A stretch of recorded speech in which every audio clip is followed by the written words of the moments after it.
कक्षा 12 के सभी स्टूडेंट्स का नरेंद्र शर्मा की फिजिक्स क्लास में मोस्ट वेलकम है।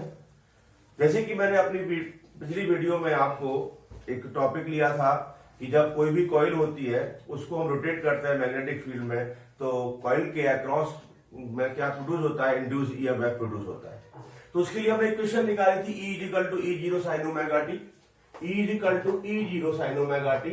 ये इक्वेशन निकाली थी हमने और बताया था कि ये E0 जो है इंड्यूस ईएमएफ है E, और E0 जो है इंड्यूस ईएमएफ की पीक वैल्यू है, जिसको हमने E equal to NBA omega लिया था, NBA ओमेगा लिया था E नॉट को।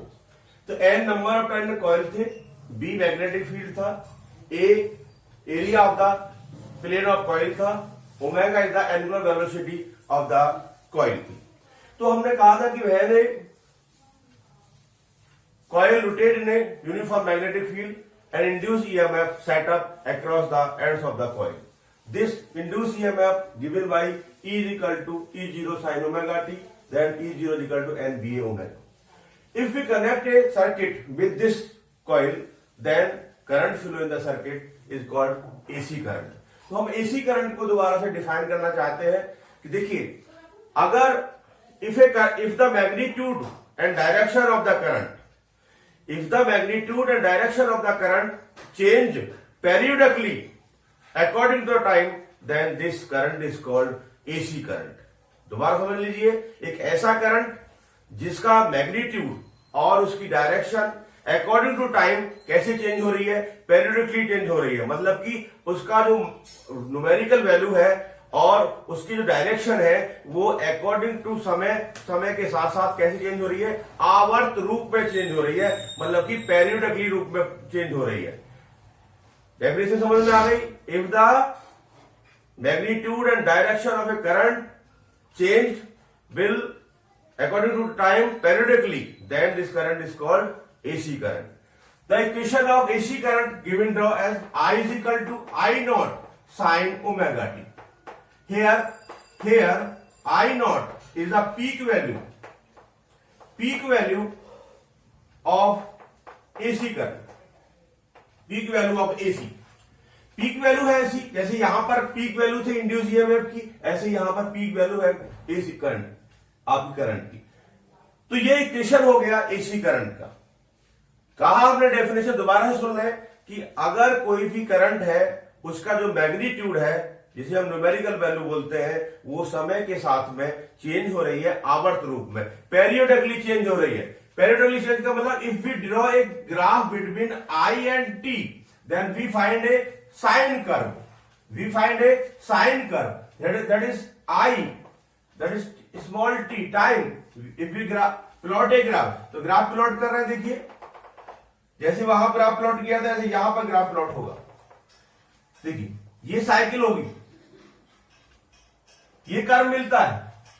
हियर मैक्सिमम वैल्यू इज, जैसे वहां E0 था यहां I0 है, नेगेटिव डायरेक्शन में माइनस I0, कंप्लीट साइकिल, ये I दैट इज पॉजिटिव और negative, 0 T/4 time period, T/2, 3 T/4 and T. That is a complete one cycle. That is AC current, which magnitudes and direction change with periodically according to time is called AC current. Similarly, AC voltage मतलब प्रत्यावर्ती voltage, alternating voltage.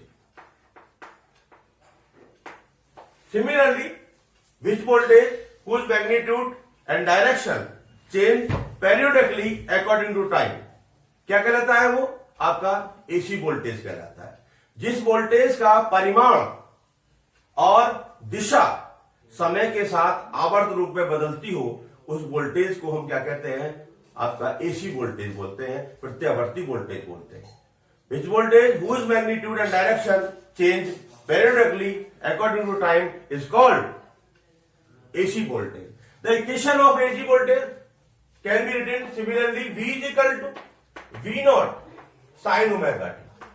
Here V naught is equal to peak value और maximum value of AC voltage. If you draw a graph similarly as, then you find a graph. कैसे मिलेगा? देखिए इसी के अंदर देख सकते हैं, यहां V हो जाएगा, ठीक है, ये V नॉट और ये यहां भी V नॉट हो जाएगा. That is also sine curve. I is equal to I0 sin omega t, V is equal to V0 sin omega t. That is the AC current and AC voltage.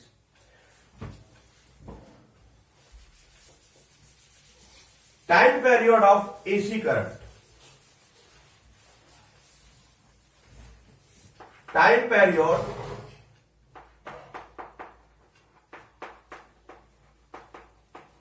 of AC. Time period मतलब कि हिंदी में प्रत्यावर्ती धारा का आवर्तकाल.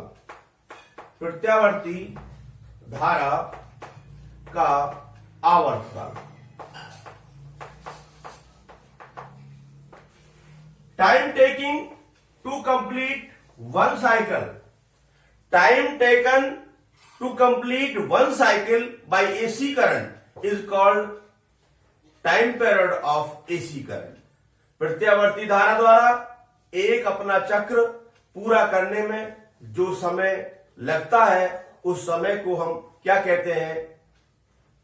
Time period बोलते हैं, आवर्तकाल बोलते हैं. ठीक है, इसी तरह से कोई भी कॉइल है, कोई कॉइल मैग्नेटिक फील्ड में एक कंप्लीट वन रोटेशन करती है तो time taken to complete one rotation by the coil in magnetic field is also called frequency of also called time period of the AC current. Time taken to complete one cycle. देखिए one cycle का मतलब है ये वाला cycle. इस वाली cycle को complete करने के लिए, ये साइकिल है, ये कंप्लीट वन साइकिल है, इसको कंप्लीट करने के लिए जो टाइम लगेगा वो क्या होगा? टाइम पीरियड होगा. उसको हम कैपिटल T से डिनोट करते हैं. तो मैंने बताया था 0, यहां पर T/4 होता है, T/2 होता है, T3T/4 होता है और ये T होता है. ये कंप्लीट वन साइकिल हो गई यहां से. ठीक है, तो time period of AC current denoted by capital T. T is equal to 2 pi upon omega. Omega upon 2 pi, omega upon 2 pi time period. Frequency of AC circuit. The frequency of AC circuit time period है. अब ये क्या है? Frequency है. The frequency of AC.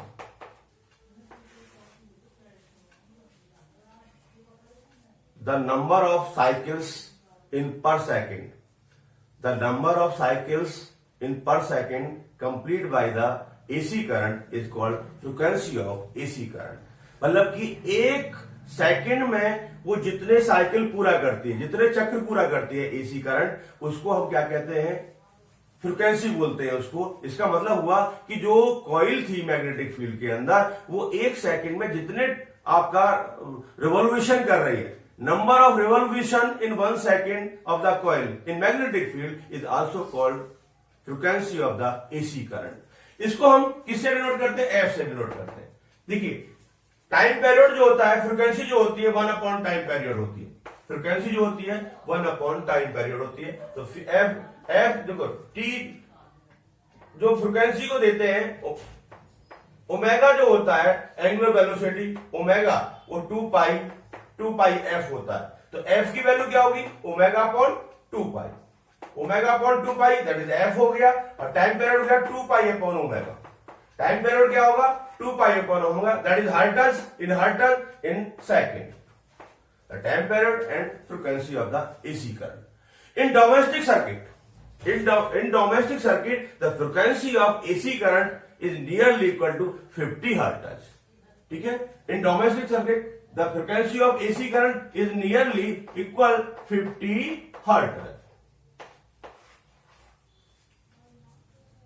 That is clear. AC voltage, AC current, frequency, time period. देखिए DC की बात करते हैं थोड़े से मिलेंगे। डीसी क्या होता है? Direct current. DC direct current. Direct current. If the magnitude and direction of a current is constant according to time, then this current is called DC current.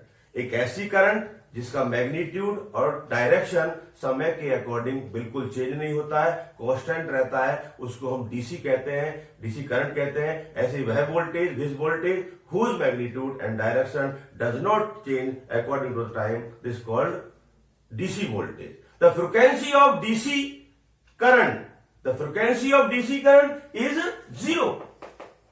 If we plot a graph between time and current, then we find the straight line. DC के लिए क्या होगा? Straight line होगा। इसका मतलब हुआ कि इसकी फ्रीक्वेंसी जो होगी वो बिल्कुल 0 होगी। ठीक है। अब देखिए, जो हमारा कंप्लीट वन साइकिल होता है, किसी भी कंप्लीट वन साइकिल के लिए एसी करंट या एसी वोल्टेज की जो मीन वैल्यू होती है वो 0 होती है। क्या कहते हैं? Mean value of current, AC current, AC है for one complete one cycle, one complete cycle के लिए क्या होगी? देखिए, थोड़ा देखें आराम से कि ये आपका वन कंप्लीट साइकिल है, ये वाला। अब आप क्या देख रहे हैं कि यहां प्लस ये माइनस, यहां पर 0 से स्टार्ट हुआ है। एक साइकिल ये है कंप्लीट वन साइकिल, ये फर्स्ट हाफ होता है और ये सेकंड हाफ होता है। फर्स्ट हाफ में वो पॉजिटिव डायरेक्शन में मैक्सिमम हुई करंट, ठीक है, अगर हम करंट की बात कर रहे हैं। यहां पर नेगेटिव डायरेक्शन में मैक्सिमम हुई करंट, तो कम, और यहां पर क्या हुआ? 0 हुई और यहां पर भी 0 हुई। तो एक साइकिल में, एक कंप्लीट साइकिल में 2 टाइम्स वो मैक्सिमम हुई है और 2 टाइम्स वो 0 हुई है। तो इसका जो एवरेज वैल्यू है वो टोटल कंप्लीट वन साइकिल के लिए आई की जो है वो 0 होगी। ठीक।